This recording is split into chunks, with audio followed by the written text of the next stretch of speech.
Capítulo séptimo. País de la cascada. Takigakure. El shakuji que portaba 7 anillos desplegados en su aro superior, fue levantado con algo de dificultad por la joven niña que consiguió hacerlo sonar las 7 veces que era requerido. Las personas a su alrededor comenzaron a orar en silencio, esperando que la gran sacerdotisa terminara con sus plegarias para que el agua del héroe pudiera ser extraída del gran árbol. Desde su fundación la aldea había dependido de esta agua para ser protegida, muchos de sus más habilidosos shinobi habían muerto para protegerla y también al usarla contra los enemigos de la aldea. Este era el lugar más sagrado para las personas de Takigakure, era el gran árbol que se decía que había sido plantado por el mismo sabio de los 6 caminos. Una leyenda popular para muchas naciones, pero para los nativos la consideraban la razón de su existencia. Su país estaba lleno de bosques y turbios ríos que cumplían la función de mantener sus aldeas escondidas. Era su más grande protección, solo cuando estas defensas naturales fallaban, era el deber de sus shinobi defender su tierra. Pero esto era algo difícil de hacer. Las grandes naciones siempre escogían como campo de batalla a las naciones menores. Takigakure tal vez no sobreviviría a un nuevo choque entre las 5 grandes potencias. ¿Cómo hacerlo cuando Iwa y Kumo podrían esta vez tener su mayor enfrentamiento en esta tierra que tanto los había protegido? Solo la alianza con Konohama tenía a tantos enemigos alejados, pero quién sabía por cuánto tiempo. Ese pensamiento cruzaba por las mentes de los ancianos de Taki, todos ellos aguardaban el fin de la ceremonia y que el agua del héroe fuera recogida.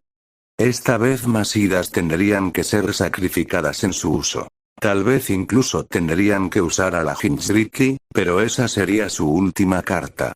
La pequeña niña de una semi-bronceada que intentaba contener sus nervios en la ceremonia que estaba auspiciando. Miles de personas a lo largo del país habían venido solo para observar este importante momento cuando las fuerzas de Taki mostraban su mayor fortaleza, pero también a ver a la gran sacerdotisa de Taki dar sus oraciones en el nombre de la paz. Una larga tradición que se había originado incluso mucho antes de la fundación de la aldea Shinobi.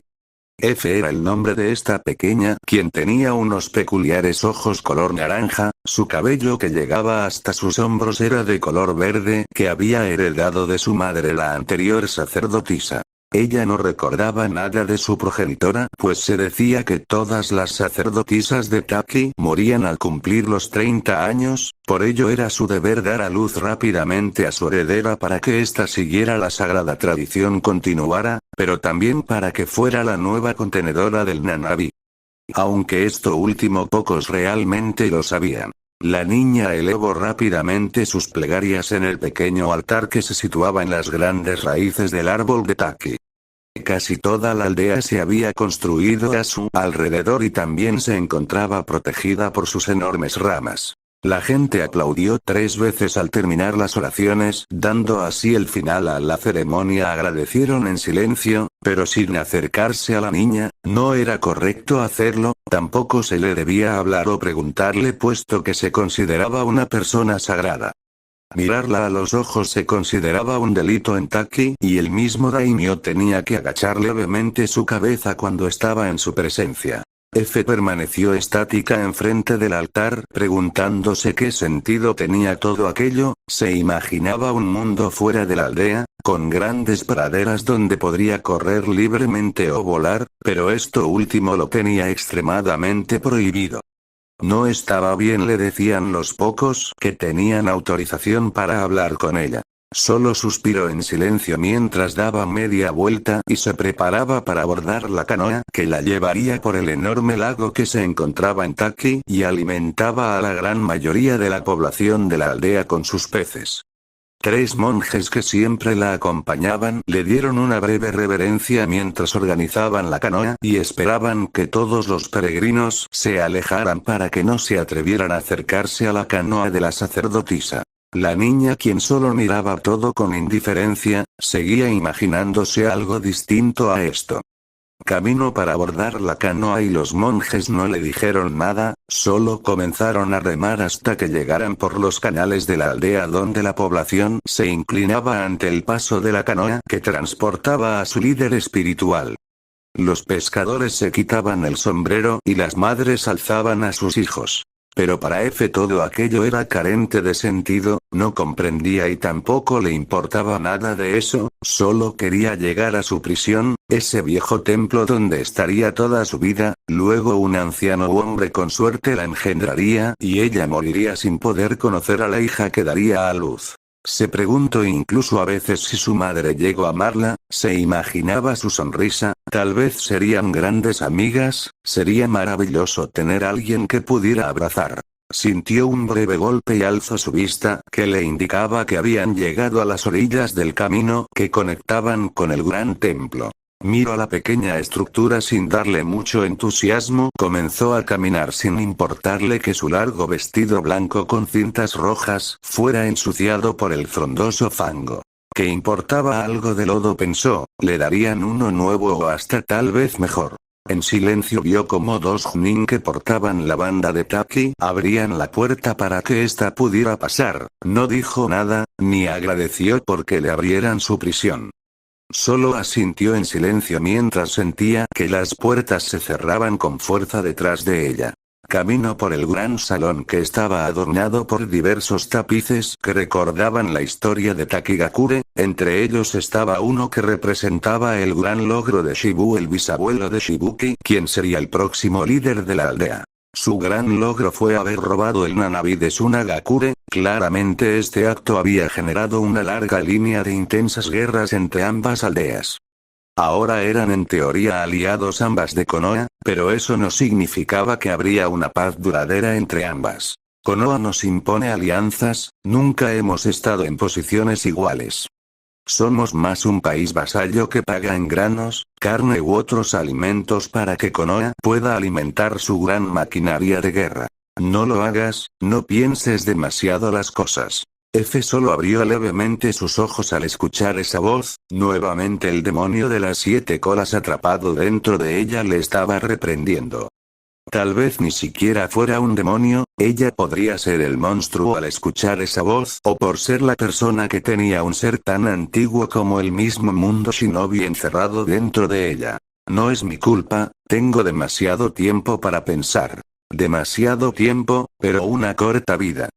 Qué irónico era todo ello, caminó hasta la mesa que se situaba cerca del gran salón para tomar algo de fruta fresca, tenía hambre, rara vez podía probar la carne o el pescado, sería insano para ella, decían los ancianos. Si tienes tanto tiempo para destruir tu mente con pensamientos no aptos para una niña tan pequeña, entonces entrena, prepárate para ser una kunoichi, así podremos salir de este lugar, ¿no quieres ser libre Zu? Ambas podríamos serlo. F tomó una manzana y notó que sobre la mesa había varios granos dispersos. Alguien había entrado, pero solo conocía a una persona con tan poca educación y que le diera tan poco valor a su propia vida como para ingresar en el gran templo sagrado. No digas tonterías, Nanabi. La grande sacerdotisa de Taki no se le permite portar un arma, ¿cómo esperas que sea una kunoichi? Tonta. Niña tonta.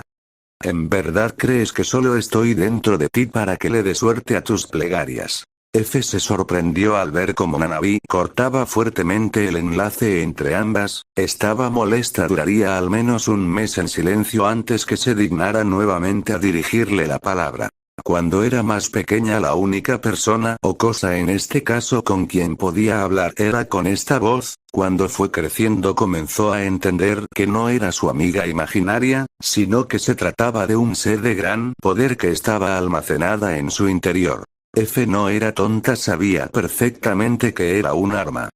Comenzaba a sospechar también por qué morían las sacerdotisas a determinada edad.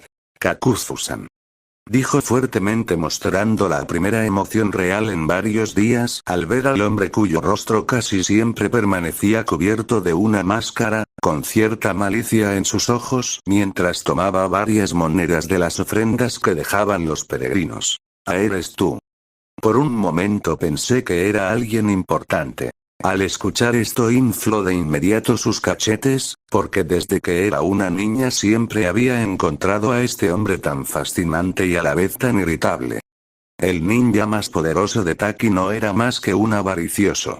Kakuzu-san, sabes que no puedes estar en este lugar, te meterás en problemas. ¿En problemas? Ja ja ja, aún te falta mucho por crecer pequeña y comprender que no existe nadie en esta aldea que pueda decirme qué hacer. Kakuzu se acercó ante Fu poniendo brevemente sus manos en la cabeza de la niña, intentó no sonreír ante aquel tacto. Pero esa pequeña sonrisa se escapó al sentir como sus cabellos eran salvajemente revueltos. Te escuché hablando sola. No estaba realmente sola. Kakuzu entrecerró los ojos, pero solo caminó en silencio hasta llegar a una serie de escaleras que conectaban a un gran altar para sentarse en estas. Ten cuidado, el Big es una criatura muy astuta, intentará ganar tu confianza, luego te traicionará. ¿Tú los conoces? A los demás Big son los monstruos que la gente dice que son. Kakuzu alzó su mirada hacia la niña, cuántos corazones había robado, cuántas vidas había vivido y en todas ellas esta era la primera vez que una Jinchuriki le hacía tal pregunta. No, tal vez era la primera vez que un ser humano se la hacía. Tal vez lo sean, pero cuídate de las personas enana, esos son monstruos aún más peligrosos. Kakuzu se levantó y comenzó a caminar hacia la salida, no era bueno que la pequeña pudiera ponerlo en tanta incomodidad, debería venderla por una bolsa de oro, eso de seguro le daría algo de paz. Intentó no mostrar algo de tristeza al darse cuenta que nuevamente estaba sola. Había esperado el regreso de Kakuzu para comentarle muchas cosas, pero claramente no estaba de humor el shinobi para que la escuchara. Se acercó a las ofrendas donde tomó una moneda, la hizo girar varias veces hasta que la atrapó con fuerza. Esta comenzó a derretirse lentamente en su mano, no sentía calor, tampoco sentía temor. No le quemaba o le causaba algún daño. Solo se derretía y miraba con cierta fascinación como un pequeño líquido rojo comenzaba a formarse en su mano. En el interior de ella, en medio de su gran prisión, Zmei la bestia de las 7 colas observaba en silencio, le había tomado cariño a la niña. Tal vez fue por la promesa que le hizo a la madre de esta mientras era arrancada dentro de su antigua prisión para ser encerrada en la recién nacida. Una práctica que Taki había estado realizando desde que cayó en su posesión. Que tan bueno era para esta pequeña que las pocas veces que tenía contacto humano era con ese monstruo inmortal de Kakuzu que poseía la moral e integridad de un mercenario. Tenía que convencerla de abandonar la aldea, no tiene el estado mental de las antiguas sacerdotisas, va a enloquecer si sigue hablando solo conmigo y con ese tipo. Ahora esta extraña habilidad que está desarrollando no era algo bueno. Konohagakure. Mansión Uzumaki. Sabía que pedirle a un niño de 9 años que fue huérfano la gran parte de su infancia que se quedara quieto mientras iban a ayudar a otros miembros de su familia, sería un asunto difícil. Pero esto era algo que no estaba preparada para lidiar. Onoka, quien miraba a Naruto, el cual seguía desafiándola, a pesar de la fuerte negativa de la pelirroja mayor por llevarlo, el niño seguía insistiendo. Al menos esta discusión se realizaba en el interior de la mansión familiar. También agradecía que las niñas, a pesar de lo nerviosas que estaban, habían aceptado a regañadientes permanecer en la aldea. Mientras Onoka partía con otros shinobi de Konoha para ir a ayudar, solo esperaba que su hermana estuviera a salvo y fuera cierto que habían encontrado a Uzumaki. Señora había ingresado al salón corriendo seguido por varios Uchiha, entre ellos se encontraba Itachi Shisui. La tensión aumentó en esos momentos ante los incesantes gritos de Naruto. Tienes que dejarme ir, te vallo. Ya hablamos de esto, Naruto-sama, no puedo permitir que vaya, tampoco el Hokage lo permitirá. Rin, quien ingresó tiempo después, dio un pequeño suspiro, quería ayudar con Naruto, pero en esos momentos tenía unas alteradas Karin y Tayuya pegadas a sus piernas. Las niñas, quienes habían experimentado en el pasado el secuestro por otras naciones, aún tenían varias cicatrices psicológicas por esto. Es mi deber. Tu deber es aguardar, esperar que la misión tenga éxito. Naruto apretó con fuerza sus puños intentando no contener las lágrimas. No se suponía que ese Kekkei Genkai lo volvía una persona extremadamente fuerte. Soy el líder de este clan. Entonces compórtate como tal. Naruto abrió los ojos con sorpresa, seguido de una desconcertada Honoka. Nunca antes ella le había gritado y para el pequeño rubio había pasado demasiado tiempo desde que alguien le había hablado de esa manera. Dices que algún día deseas ser Hokage. A veces los Kage tienen que tomar decisiones realmente difíciles, enviar amigos y familiares al campo de batalla. Lo mismo pasa con algunos clanes. Su líder es una figura cuya autoridad comienza por creer en los demás. Shisui había puesto su mano sobre el hombro del pequeño niño. Naruto miró a Uchiha con varias lágrimas y solo asintió e intentaba no llorar. Honoka intentó poner una mano sobre su hombro, pero el rubio se alejó de inmediato, corriendo hacia Rin a abrazarla con fuerza. Para Karin y Tayu ya no les importó compartir las piernas de su guardiana. Itachi miró la escena y recordó la misma discusión que había tenido con su hermano. Debemos partir. Habló claramente el heredero de los Uchiha, su amiga, su Izumi era posible que estuviera con vida y necesitaba su ayuda. Shisui, Honoka junto con Itachi salieron de la mansión portando uniformes Sanbu, aunque oficialmente solo Itachi hacía parte de ellos, pero debían hacer todo lo posible para no involucrar a la aldea en esto. Salvo que fuera necesario. En las afueras Kakashi los estaba esperando. Honoka-chan. La mujer volteó para ver a Naruto seguido de los demás miembros de su clan. Ella les sonrió levemente. Te ordeno que traigas a nuestra familia y vuelvas con vida. Honoka se sorprendió ante esas palabras y caminó hasta acercarse a Naruto, donde se arrodilló ante este. Así será, Naruto-sama. Academia Konoha. La niña de cabellos negros observaba en silencio las cabezas talladas de los Hokage, en especial su mirada estaba enfocada en la del hombre que había sido el Yondaime. Para Kurotsuchi observarlo era difícil sin expresar odio o resentimiento. ¿Reconoces quiénes son? Kurotsuchi volteó la mirada para ver a una mujer de larga cabellera negra. Tenía una mirada realmente calmada y tranquila, no parecía una persona peligrosa, pero observo el símbolo del clan Uchiha en su vestimenta y la miro con seriedad. Son los Hokage. Fueron vuestros líderes más importantes. Mikoto sonrió ante esas palabras. Era una niña bien educada, se podría ver que se comportaba según la situación y hacía todo lo posible para no mostrar sus verdaderos pensamientos. Fue criada para estas cosas. Era una lástima, una niña de su edad debería estar jugando y creciendo, aprendiendo a ser feliz. No consiguiendo un marido en otra aldea. En verdad tanto habían fallado los adultos en crear un mejor mundo para las futuras generaciones. Mi favorito claramente es el Yondaime, fue el salvador de nuestra gente contra el Kyuubi. Mikoto volteó su rostro para encontrarse con Ana, seguida de su hija Hinata que tomaba a su madre de la mano. No debería sorprenderse de ver a su vieja amiga después de todo todos habían venido a la academia para el evento. Pero ya comenzaba a susurrarse que los Uzumaki no habían venido y la ausencia del Hokage junto con otros miembros del consejo. Tú debes conocer su leyenda, en Iwa su nombre debiste haberlo escuchado desde pequeña. Mikoto intentó no contestarle a su amiga. Era cierto que las madres siempre tomaban partido por sus hijas, pero ese comentario pudo ser realmente hiriente para la pequeña niña de Iwa. Dicen que fue un gran héroe. Susurró Kurotsuchi intentando no caer en breves provocaciones. ¿Tu madre te contó historias de nuestro Hokage?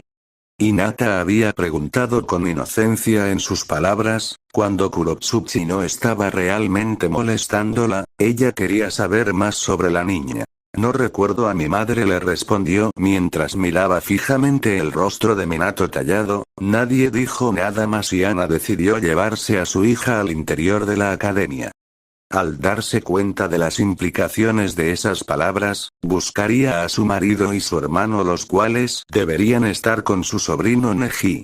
Mikoto se quedó un poco más tiempo con la niña. La guerra hace cosas horribles, tu madre ella murió en la última, ¿no es así? Kurotsuchi solo observó la mujer y asintió en silencio. No sabía por qué intentaba hablar con ella, pero desde que llegó a la aldea había recibido demasiada hostilidad. Tal vez sería bueno hablar con alguien. Sabes que te quieres casar con el hijo del responsable de la muerte de su madre. Mikoto le había dicho las palabras fuertemente, sin encubrir nada. Quería saber que esta niña no fuera una amenaza para el hijo de su mejor amiga. Lo sé. Se sorprendió por esa respuesta e intentó no mostrarse algo desconcertada por ello. Los niños no respondían con tanta madurez una pregunta tan delicada. Entonces dime. ¿Por qué te aceptaste venir a intentar casarte con él? Una pequeña pero triste sonrisa se formó en el rostro de la niña. Para que más niñas no pierdan a sus madres. Porque su aldea necesitaba esta alianza para enfrentar a Kumogakure. De lo contrario Iwa seguiría cayendo en desgracia, su economía no soportaría un enfrentamiento abierto. El país de la tierra tiene dos Jinchuriki y eso había mantenido a sus enemigos lejos de su hogar, pero ¿por cuánto tiempo más lo haría? Desde la lejanía Hinata observó en silencio a ambas mujeres, preguntándose si había dicho algo indebido a la pelinegra. Tal vez debería intentar hablar con ella en vez de discutir continuamente. Si Naruto no estuviera en medio de esa conversación. También se preguntaba dónde estaba el rubio y sus primas. Ningún Uzumaki había llegado y Sasuke, quien caminaba hacia su madre en esos momentos claramente molesto, daba indicios que algo malo había pasado. Era bueno que los Hyuga se les enseñara de tan jóvenes a leer los estados de ánimo de las personas. Mikoto observó a la niña en silencio hasta que sintió la presencia de su hijo menor acercándose. Tal vez se había calmado un poco luego de que Itachi le hubiera reprendido por su insistencia en ir a la misión para encontrar a Izumi. Esperaba que la niña estuviera a salvo. Oye, no se supone que te diga esto, es más deber de Onoka-chan o tal vez de Rin, pero los miembros de la rama principal de los Uzumaki por lo general escogen a su pareja de dos maneras, cuando son retados en un combate o porque éste eligió a esa persona. Y conociendo a Naruto, quien era una copia fiel de su amiga Kushina, era más probable que fuera la primera opción. Kushina era también algo ciega con respecto al amor. Pobre Minato sufrió tanto intentando invitarla a salir. Mikoto no le gustaba recordar el pasado por el dolor que generaba, pero de solo pensar en la sorpresa de Kushina cuando fue la última en darse cuenta que realmente estaba en una relación con Minato fue algo que le ocasionaba una gran sonrisa. Era una tonta demasiado bondadosa, pensó. Eso también explica por qué Minato llegó incluso a retarla en una pelea. Lástima que Kushina no entendió el significado de esto hasta que un divertido Jiraiya le explicó todo. Claro que después de los pequeños tropiezos entre ambos la relación entre Minato y Kushina realmente fue algo envidiable. País del sonido. Izumi comenzó a despertarse fuertemente adolorida, sintiéndose desconcertada sobre los últimos acontecimientos. Algo malo había pasado, pero no recordaba con exactitud. Fue solo cuando comenzó a sentir su vista borrosa que llevó su mano a su rostro y sintió la venda que cubría parte de su rostro. Era cierto, había sido emboscada. Su equipo, sus compañeros, varios de ellos habían muerto. Se preguntaba si habían escapado. Pero los recuerdos comenzaron a fluir con más intensidad, comenzando también a recordar a las personas que la habían encontrado. Veo que despertaste. Izumi volteó la vista para encontrarse con la jovencita de cabellos rojos. Nunca en su vida pensó encontrar a otro Uzumaki. Esto debía ser sorprendente, pero recordó también que no era precisamente su invitada. Era su rehén hasta que comprobaran que Konoha era amigable hacia ellos, pero al menos habían tratado sus heridas.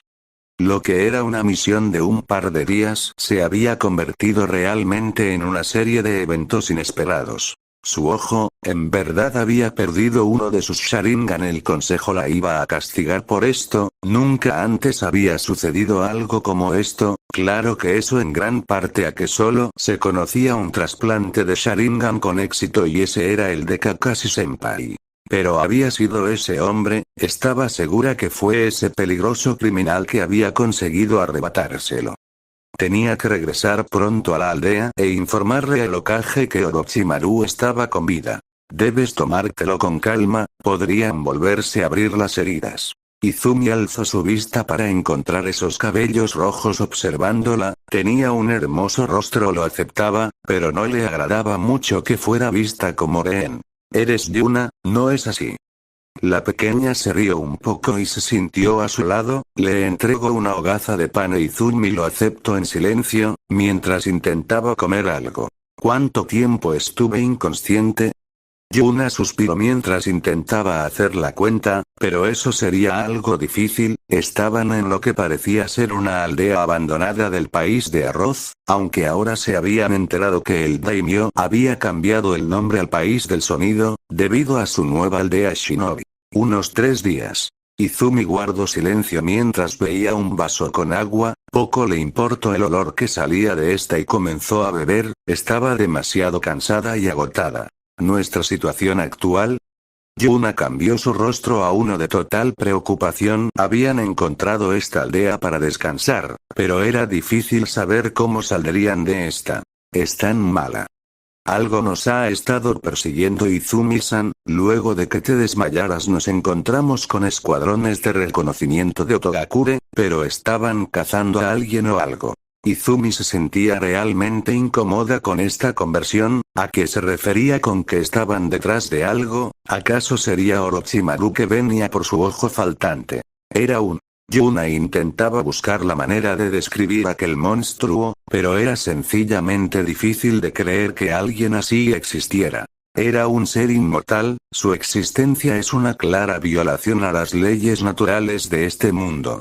Ambas mujeres voltearon sus rostros para encontrarse con una mujer de cabellos cortos, era pelirroja con una mirada algo infantil, pero el ceño fruncido en este momento daba una sensación contraria.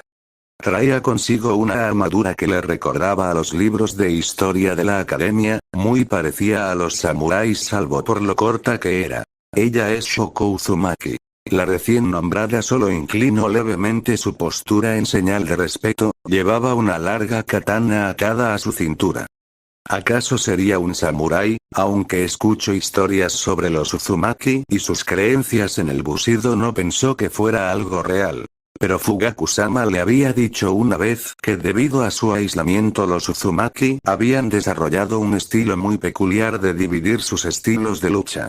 ¿Dijiste algo inmortal? ¿Estás bromeando, no es así?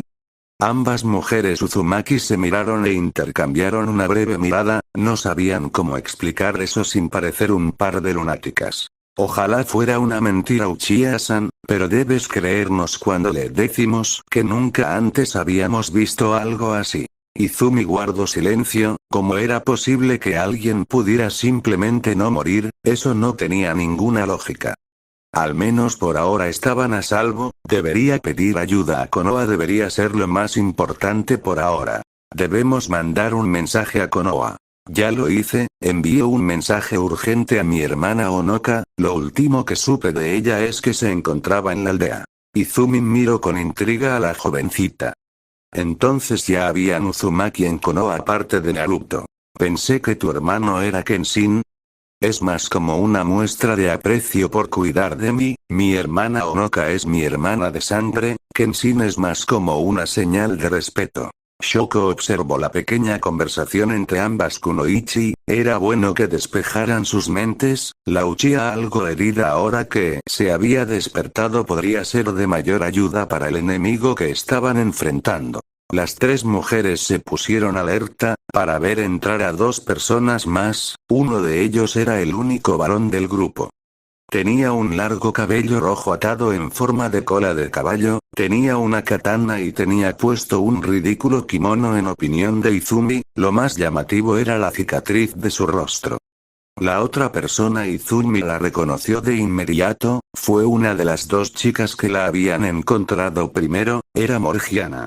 Me alegra ver que te encuentras mejor. El sujeto saludó amablemente mientras que su acompañante solo dejaba caer unos cuantos troncos para preparar una fogata. Solo debemos esperar la ayuda de Konoha.